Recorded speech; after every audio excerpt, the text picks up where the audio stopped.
Hello, my beloved wives. Are you a helpmate? Do you know what it means to be a helpmate? Genesis 2, verse 18 says, "And the Lord God said, It is not good that the man should be alone. I will make him an helpmeet, which is a helpmate for him." This is from the King James Bible. Although God made woman very powerful and very strong, He made woman for man. Our first calling or our first ministry after a personal relationship with God is to be a wife. And our first role as a wife is to be a helpmate for our husband. So we are natural helpers because God built us that way. Our husbands carry the sperm, but we bear the children. So we have the ability naturally to take what the man has and bring it to completion. Actually, we have the strength to build our husbands or to destroy them.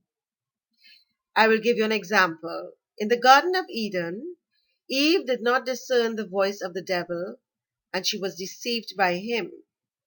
Anyway, she really thought that she was truly helping her husband. And Adam, knowing that God made this woman for him to be his helper, believed that whatever she encouraged would be good. So he ate the fruit. You understand? Marriage is a sacred sacrament ordained by God, which the enemy wants to destroy. We women need to be watchful and guard against deception. We must ensure that we are consistently eating from the tree of life. We are consistently feeding on the Word of God. You are what you eat, and you can only give what you are. So fill yourself with the living Word, and you will be a carrier of living water, where your husband could come and drink and partake of the life of Christ that lives in you. So we are helpmates. Yes, we are helpers, not only at home, which is from being his cook, to his nurse, to his lover, and not necessarily in that order. But we have to be of help to him outside of that too. We should be alongside him in whatever he is involved in. We are to be at his side and we ought to stand with him. We cannot fully be a helper to our husband without understanding his world, especially his job world. We have to accompany him to events and we have to be seen with him.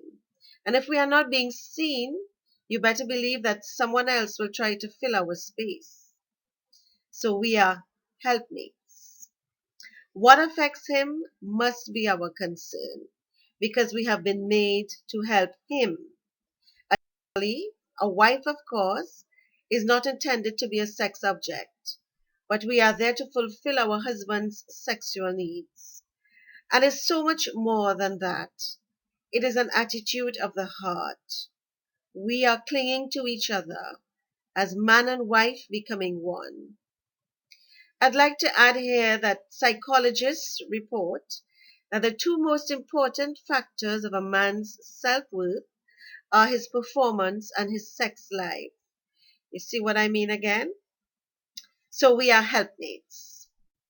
Our husbands deserve to have most of our attention. Many women do not understand that the role of mother comes after the role of wife, and that is how God intended it to be. We should not dishonor our husbands with what we tell our children about them, and we should let their father's goodness be known to them, as it will work out for their own good. There is only one commandment that comes with a promise. It is honor your mother and your father, so that your days may be long upon the land which the Lord your God gives to you. We women must also be good examples for our female children, who one day will themselves be helpmates for their husbands. So we are helpmates. 1 Thessalonians 5 verse 11 says, we are to encourage one another and build each other up. So we need to do this for our husbands, and we should also surround them with our prayer. Let him be your best friend, and you be his confidant, ready and willing to listen to him. Because when something is going on with him, you want to be the first person that he calls. He wants you to be interested in the dreams of his heart, and he wants you to actually believe that he can accomplish them. He wants to feel appreciated, and he wants your love and respect. It is not going to get it from you. He will seek to find it somewhere else. Just keep the communication channels open and have an attitude of gratitude. Yes. He wants to come to a peaceful home, not to our nagging and to our complaining. Otherwise, he will try to stay away as much as he can. At sometimes, it is best for us to exercise some discretion and just zip our lip for peace sake. That will go a long way. So we are helpmates. Finally, Romans 18 verse 22 says, He who finds a wife finds what is good and receives favor from the Lord. So you see, your being a good wife adds value to your husband, and he in turn has found a true helpmate that is hard to find and is far more precious than jewels. Proverbs 31 verse 10 continues to say, He trusts her without reserve and never has reason to regret it. How can he not then say, if it wasn't for my wife? Remember, ladies, what you make happen for him, God will make happen for you. Be what God has made you to be. Be a helpmate for your husband. Now, I know that you ladies are thinking, what about me? What about how my husband should treat me? Well, Ephesians 5 verse 25 says, Husbands, love your wives, even as Christ also loved the church and gave himself for it. Well, that's for another time. Today, it is all about you being a helpmate for your husband. Wives, are you what God has made you to be? Are you a helpmate? I am Sister Jan, and you, my dear sisters, are God's beloved. God bless you all.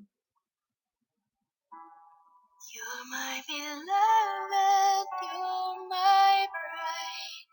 To sing over you